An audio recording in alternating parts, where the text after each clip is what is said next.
नमस्कार मंडळी, सोनचाफा simply creative या चॅनलमध्ये मी आपले खूप खूप स्वागत करते। आज आपण पाहणार आहोत मऊ लुसलुशीत चपात्या कशा करायच्या।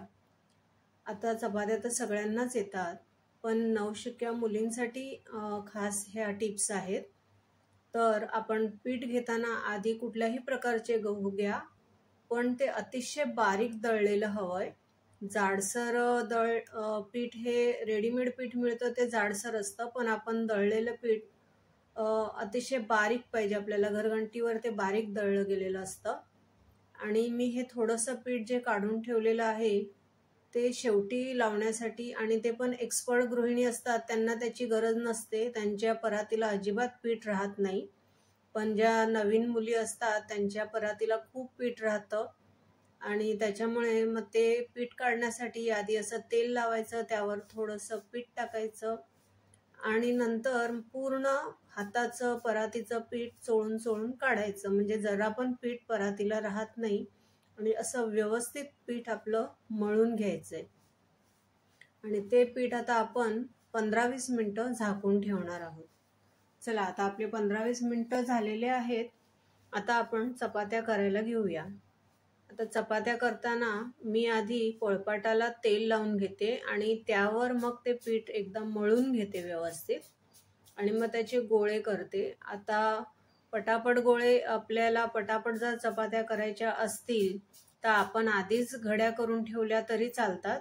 एक्सपर्ट असतात त्यांच्या फटाफट होऊन जातात। आता बघा, आता चपाती लाटली ना की तिला आधी आपण व्यवस्थित तेल लावून घ्यायचं, म्हणजे आधी छोटीशी चपाती लाटून घ्यायची, त्याच्यावर संपूर्ण चपातीला तेल लावून घ्यायचं व्यवस्थित, त्यावर थोडीशी पिठी टाकायची, वरूनही थोडंसं तेल लागलंच तर लावून घ्या, आणि व्यवस्थित ती चारी साईडनी लाटायची आहे।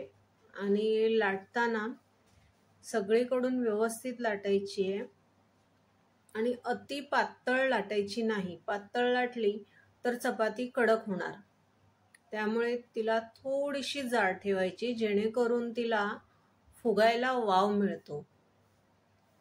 त्यामुळे चपाती ही चारी साईडनी लाटायची आहे, मध्ये पातळ ठेवू नका। चारी साईडनी व्यवस्थित लाटा गोल, आणि थोडीशी जाडसर ठेवायची, म्हणजे ती पटकन फुगते। बघा, आता तिला असे व्यवस्थित, आपल्याला शिजली हे कसं कळणार, तर आता त्याला हे असे व्यवस्थित फोड येतात, फुगायला सुरुवात होते ती। आणि थोडीशी जाडसर ठेवली तर बघा ही अशी पटकन फुगते। बघा, अशी व्यवस्थित ती फुगली जाते।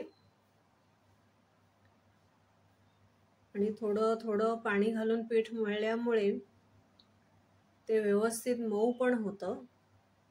बघा, आता आपली पूर्ण चपातीचे पापुद्रे निघतील अशा प्रकारे ती चपाती झालेली आहे। आता माझ्या हाताला वाफ लागते बघा, आणि व्यवस्थित मऊ पण झालेली आहे। आता ही चपाती तुम्ही दुसऱ्या दिवशी जरी खाल्लीत तरी खूप छान तशीच राहते। तुम्ही पण अशा चपात्या करून पहा, आणि कशा झाल्या ते मला कमेंट बॉक्समध्ये नक्की सांगा। धन्यवाद।